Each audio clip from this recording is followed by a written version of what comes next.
வணக்கம். முதலில் தலைப்புச் செய்திகள். கொழும்பு உட்பட நாடு முழுவதும் உள்ள இளைஞர் யுவதிகளுக்கு ஏற்பட்டுள்ள ஆபத்து. வெளியான அதிர்ச்சி தகவல். என்னை சிறையில் அடைப்பது சுலபமானது அல்ல. வகுக்கப்பட்டுள்ள அரசியல் திட்டங்கள் சவால் விடும் நாமல்.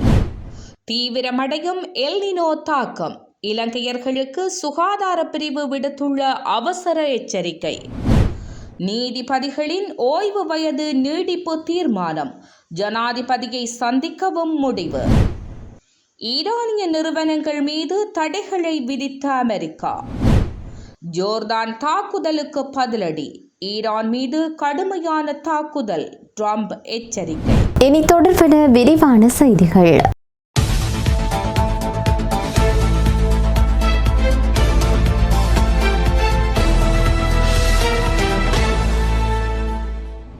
கொழும்பில் பல இடங்களில் நடைபெறும் பல்வேறு விருந்துகளில் கலந்து கொள்ளும் இளைஞர்கள் யுவதிகள் மத்தியில் ரகசியமாக போதைப்பொருள் மாத்திரைகள் விநியோகிக்கப்பட்டு வருவதாக அதிர்ச்சிகர தகவல் ஒன்று வெளியாகியிருக்கிறது.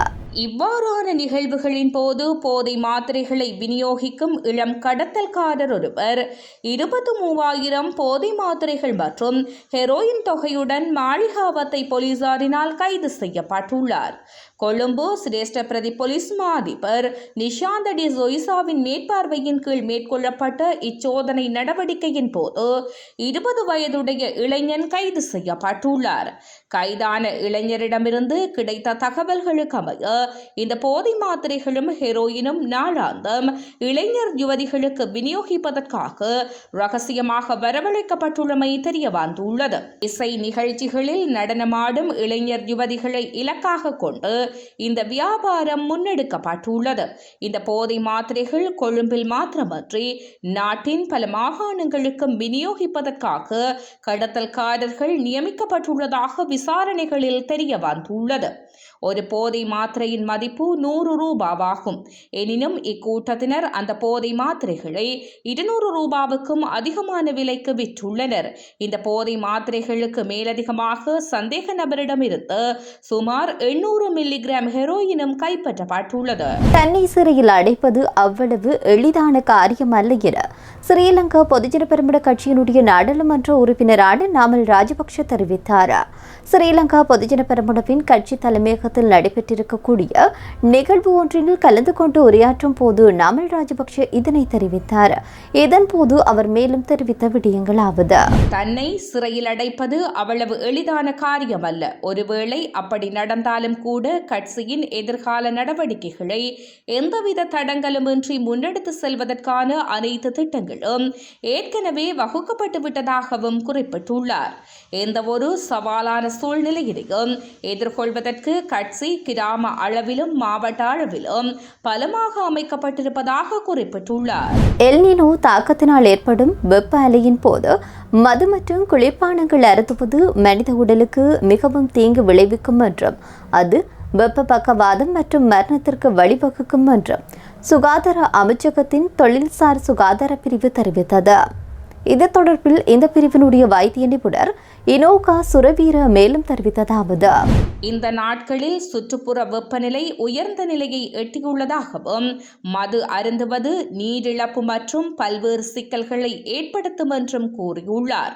எதிர்வரும் நாட்களில் இந்த வெப்பமான சூழல் மேலும் தீவிரமடையக்கூடும் என்றும் உடல் நீரிழப்புக்கு உள்ளாவதை தடுக்க சுத்தமான தண்ணீர், ஆரஞ்சு, தர்பூசணி போன்றவற்றை அதிகமாக உட்கொள்வது நல்லது என்றும் தெரிவித்துள்ளார். எல் நினோவால் வளிமண்டல வெப்பநிலை அதிகரித்துள்ளதால் சிறு குழந்தைகள், கர்ப்பிணி தாய்மார்கள் மற்றும் 60 வயதிற்கு மேற்பட்ட பெரியவர்கள் காலை 11 மணி முதல் பிற்பகல் 3 மணி வரை வெயிலில் செல்வதை தவிர்க்க வேண்டும் என்றும் பாதுகாப்பு நடவடிக்கைகளை பின்பற்ற வேண்டும் என்றும் வைத்திய நிபுணர் சுட்டிக்காட்டியுள்ளார். மேலும் சிறுநீரக நோயாளிகள், இதய நோயாளிகள், பக்கவாத நோயாளிகள் மற்றும் தொற்றா நோய்கள் நோய்களால் பாதிக்கப்பட்ட நீரிழிவு நோயாளிகள் தங்கள் மருந்துகளை முறையாக எடுத்துக்கொண்டு ஆரோக்கியமாக இருப்பது மிகவும் முக்கியம் என்றும் அவர் கூறியுள்ளார். மேலும் வெப்பத்தாக்கம் உயிரிழப்புக்கு கூட வழிவகுக்கக்கூடும் என்பதால் சுகாதார அமைச்சு வழங்கியுள்ள அறிவுறுத்தல்களை மக்கள் பின்பற்ற வேண்டும் என மேலும் வலியுறுத்தியுள்ளார். நீதிமன்ற நிறைவேற்றுத்துறை அதிகாரத்தை கைப்பொம்மையாக்கிக் கொள்ளும் நோக்கில் அரசு கொண்டு வரக்கூடிய அரசியலமைப்பு திருத்தங்களை வன்மையாக கண்டிப்பதாக எதிர்க்கட்சித் தலைவர் சஜித் பிரேமதாச தெரிவித்தார்.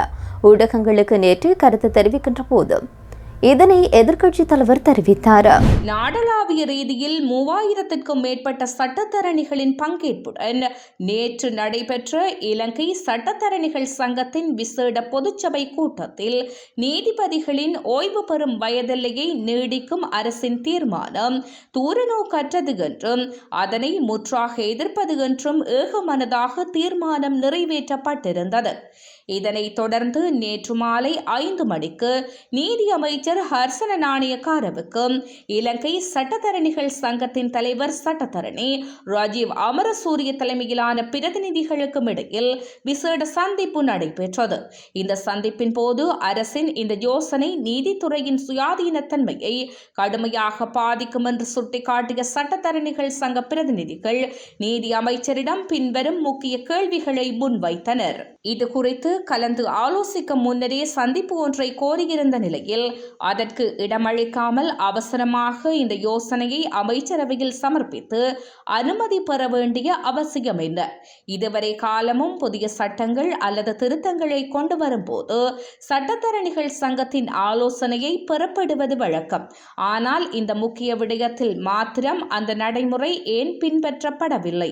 ஏற்கனவே ஓய்வு பெறும் வயதை எட்டிய நீதியரசர்கள் ஓய்வு பெற்றுள்ள நிலையில் தற்போது அவசரமாக இத்திருத்த யோசனை முன்வைக்கப்படுவதானது குறிப்பிட்ட ஒரு நீதிபதியை மாத்திரம் இலக்கு வைத்து அல்லது பாதுகாப்பதற்காக மேற்கொள்ளப்படுகின்றதா என்ற நியாயமான சந்தேகத்தை தோற்றுவித்துள்ளது. அமைச்சரின் விளக்கமும் ஜனாதிபதியுடனான சந்திப்புக்குமான கோரிக்கையினையும் சட்டத்தரணிகள் சங்கத்தின் கடுமையான கேள்விகளுக்கு பதிலளித்த நீதி அமைச்சர் ஹர்சன நாணயக்கார இந்த சட்ட திருத்த யோசனை தனிப்பட்ட ஒருவருக்கானது அல்ல, அனைத்து நீதிபதிகளுக்கும் பொதுவானதாகவே கொண்டு வரப்படுகின்றது.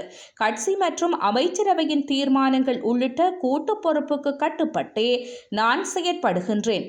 இவ்வாறு தெரிவித்தார். மேலும் சட்டத்தரணிகள் சங்க பிரதிநிதிகளின் நிலைப்பாட்டை ஜனாதிபதியிடம் எடுத்துரைப்பதாகவும் அவர் உறுதியளித்தார்.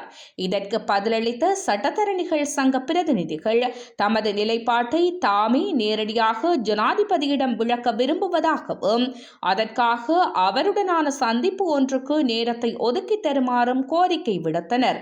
இந்த கோரிக்கையினை ஏற்றுக்கொண்ட நீதியமைச்சர் இது தொடர்பில் ஜனாதிபதியுடன் பேசி முடிவை அறிவிப்பதாக தெரிவித்துள்ளார்.